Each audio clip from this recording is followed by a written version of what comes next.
Petrol je popustil. Najkasneje do četrtka bo ponovno odprl 4 začasno zaprte bencinske servise v Petrini, Solčavi, Podkorenu in Črnem Vrhu. Kot pravijo v Petrolu, so si premislili zaradi razumevanja potreb lokalnih skupnosti in da bi pospešili iskanje rešitev z resornimi ministrstvi. Ta njihovo odločitev pozdravljajo, ostro pa se je odzval predsednik vlade. Kdorkoli misli, da bo vlado izsiljeval za svoje osebne finančne koristi na račun ljudi, se hudo moti, sporoča. Župane krajev, kjer so zaprli črpalke, je preobrat pozitivno presenetil, radi pa bi dobili še zagotovilo, da je odločitev trajna. Žana Vrtačnik. Pogajanja, medijacije, terenski obiski, predvsem pa pritisk ogorčenih in razočaranih. To je vse, kar imamo. Imamo trgovino tam, imamo vse. In to je nekaj, kar rabimo. Ni prav, da si je Petrol dovolil to, kar si je dovolil. Toliko.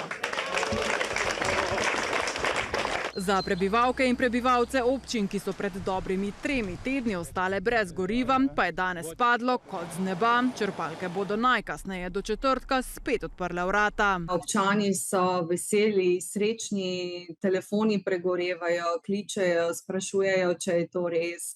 Skratka, to je res en tak srečen dan za našo občino. Menim, da z javnim pritiskom smo nekako prisilili družbo Petrol, da je še enkrat razmislila. Odločitev Petrola pa, so sporočili, izvira ravno iz razumevanja potreb lokalnih skupnosti in z namenom pospešitve iskanja rešitev z resornimi ministrstvi, ki bodo omogočile dolgoročno vzdržno poslovanje subjektov na trgu oskrbe z gorivom, lokalnim skupnostim v manjših krajih pa zagotovile dostop do osnovnih storitev. Dobrohotnost našega največjega naftnega trgovca ali izplen zakulisnih pogovorov. Rešitev je vedno kombinacija pogajanj v ozadju in dobre volje obeh strani. Prepričan sem, da je sedaj prostor za pogovor, za dialog in da se z dialogom dajo vsi problemi rešiti. Da je bil z upravo Petrola v konstruktivnih pogovorih, je sporočil minister za podnebje in energijo. Tudi on računa, da so se zdaj odprle poti za iskanje dolgoročnih rešitev. Bistveno ostrejša puščica pa je priletela iz premijejevega kabineta. Prvič, da je dogajanje na Hrvaškem nedvoumen dokaz, da je odločitev vlade o regulaciji cen edina pravilna in odgovorna do ljudi.